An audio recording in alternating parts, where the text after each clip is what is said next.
మంచిదండి. శంకుపూలు మనం నీళ్ళల్లో వేసుకొని మరగబెట్టి తాగితే బీపీ ఉన్నోళ్ళకి తగ్గుతుందంటారండి. కానీ మేమైతే నార్మల్‌గానే తాగుతామండి 2 డేస్‌కి ఒకసారి ఇది. తర్వాత ఇదేమో అలోవెరా చెట్టండి. అలోవెరా ఇది నేను దసరా నవరాత్రులు చేస్తానండి. దసరా నవరాత్రులు చేసినప్పుడు గుమ్మానికి దిష్టి తీసి అక్కడ గుమ్మడికాయ కొట్టేసి ముందు అలోవెరా మొక్క నాటుతామండి ఇక్కడ.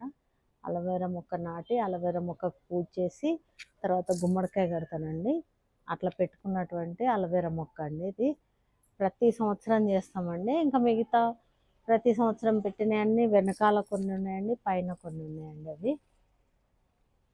ఇది లిల్లీ మొక్క అండి. లిల్లీ పూలు మొన్నటి వరకు చాలా వచ్చాయండి. ఇంక ఇది కట్ చేయాలి, అయిపోయినాయి. మొన్నటి వరకు చాలా వచ్చి ఉన్నాయండి లిల్లీ పూలు. వారాహి నవరాత్రులలో మొత్తం దీపాల అలంకరణ మొత్తం ఈ లిల్లీ పూలతోనే చేసుకున్నాను.